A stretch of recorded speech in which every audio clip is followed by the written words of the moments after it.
And now here black has multiple options to continue the game, like developing this knight to d7 or maybe bringing this rook to e8. But instead of developing the pieces, here black goes for an attack. He pushed c5, and that's a mistake because now white can easily bring this bishop to f2, and now you can see white almost completed his development where black most pieces are still in their original place.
And now here white can continue this game by pushing a4, but instead here Botvinnik decides to bring back his bishop to b1, targeting this pawn on d6. And Tal defends this by rook at f goes to d8. But guys, instead of this move, in this position, the better move for black is to guard this d6 pawn by knight to e8.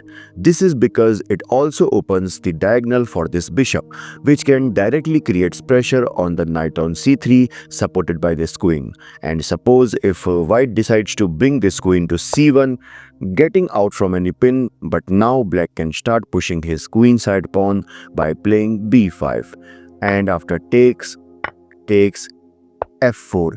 Here black can also start pushing the pawns, but black will go for b4, attacking this knight, and knight to d5, but bishop to g4, targeting this knight. And white can defend this either by sliding this rook to e1 or maybe rook to d2. And by this you can see both sides are doing great. Okay, so in the actual game, after rook at f goes to d8, here Botvinnik goes for f4, preparing for f5. He wants to destroy this pawn structure as well as target this bishop.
But guys, here knight to c3 might be the better option for black because it also keeps an eye over these queenside pawns.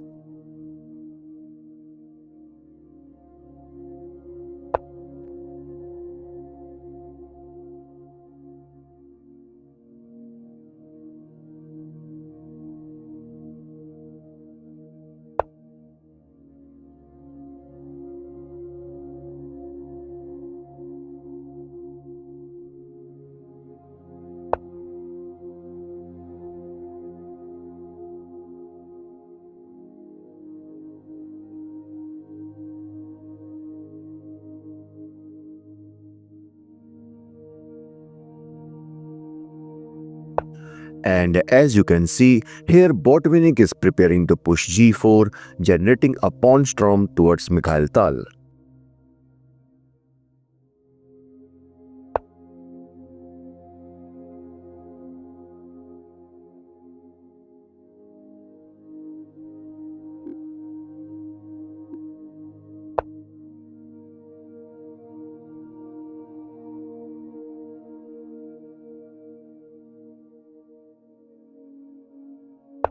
Okay, so basically, here Tal wants to bring this knight to h5 so that he can target the pawn on f4.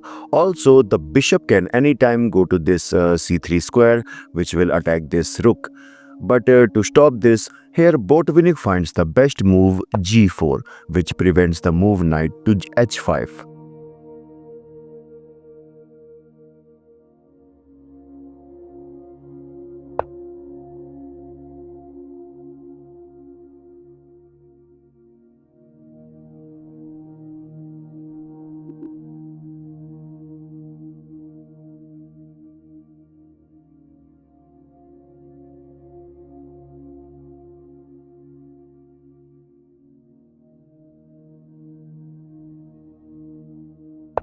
And now it's better for black to go for bishop c3, creating pressure over this rook, but instead he brings his rook to e7, getting out from the threat of f5, which will damage the pawn structure of black. And after that, here Botvinnik goes for knight to h2, but instead here white must consider the move rook to d1 so that he can target this weak pawn on d6.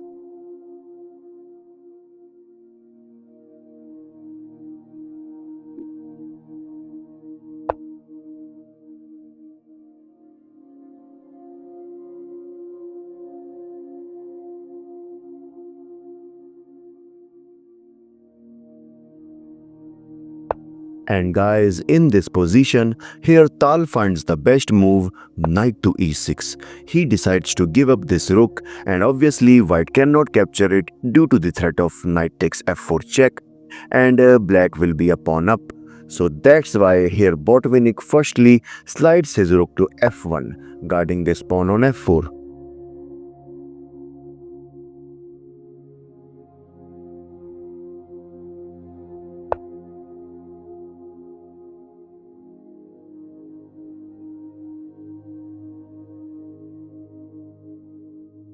Okay, so here clearly you can see white wants to place this knight on g4 with the idea of knight to f6 check, but that's not a big threat. I mean, here black can counter with the move knight at e goes to d4, attacking this rook, and suppose if rook to f2, now comes b5, and if takes, then simply takes, and if black goes for f5, trying to break this pawn structure, black encounters with c4. Okay, and if takes, and you can see now black have this passed pawn on c file supported by these two knights and this bishop on f6. And if white tries to go for f6, trying to attack this as well as blocking the diagonal of this bishop, then no problem, simply bishop to f8, and you can see in the next move black will going to push d5, opening the diagonal for this bishop, and later this bishop also joins the party, and by this you can see this position will be automatically better for black. But in the actual game, after the move g5, here Tal made a mistake by pushing h5. Yes, this move stops knight to g4, but it also weakens the kingside pawn structure. And after that, here Botvinnik instantly and passant.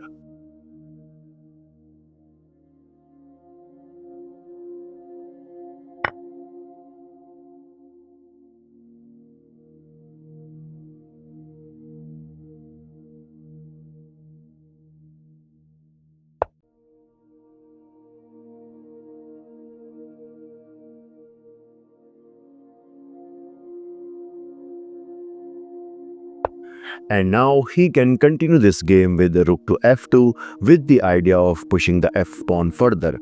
But here Botvinnik goes for knight to f6 check.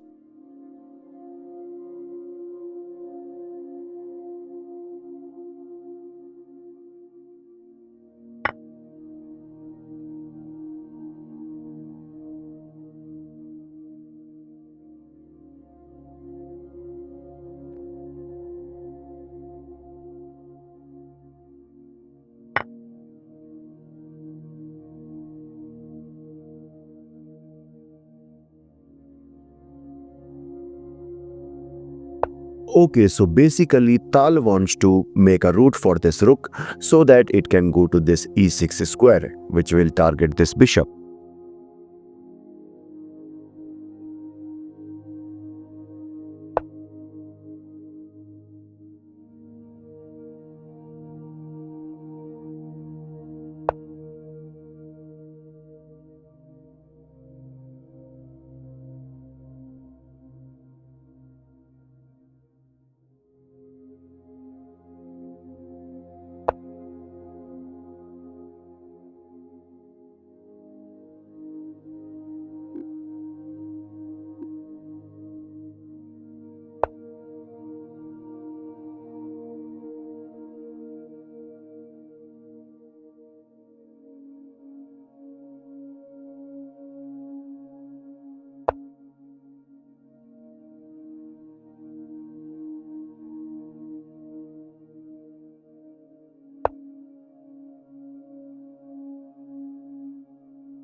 Okay, so basically he wants to bring this bishop to g4 so that he can target this rook. And the best way to tackle this is knight to g7, which covers these important key squares. And suppose if bishop to g4, if he tries to attack this rook, now simply f5, attacking this bishop, and if takes, simply attacking this bishop again, and after this bishop goes back to f3. Although white is still winning due to these two powerful sniper bishops, but it can be holdable for black if white made any mistake in the future. But in the actual game, after bishop to d1, here black goes for king to e7, and the problem with that move is now Botvinnik instantly brings his bishop to g4, attacking this rook. And after Tal slides his rook to c7, and then he goes for f5, attacking this weak pawn chain of black. And now I think you all understand the importance of the move knight to g7, which I mentioned earlier.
And here black can continue with knight to b4, which is going to target this rook. But Mikhail Tal in this position sacrificed his rook by rook to b4.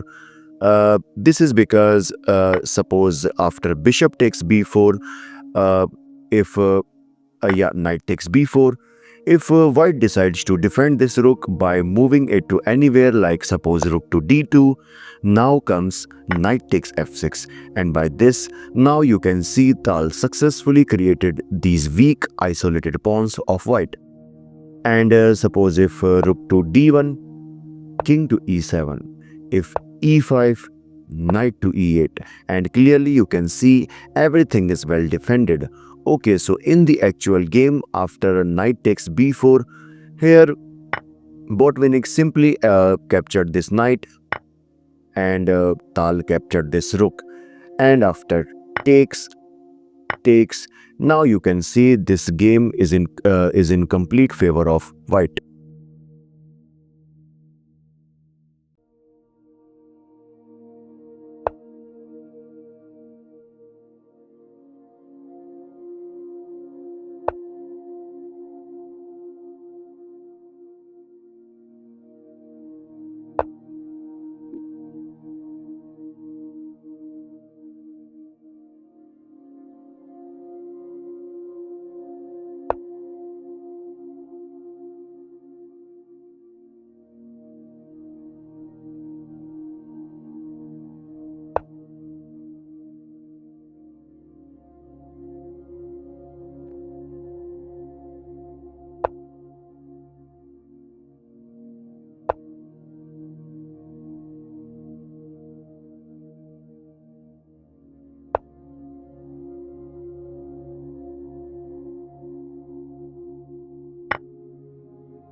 And in this position, Mikhail Tal resigned because we all know that no one can stop these two connected pawns from promotion. This is your host Bison signing off. Bye bye.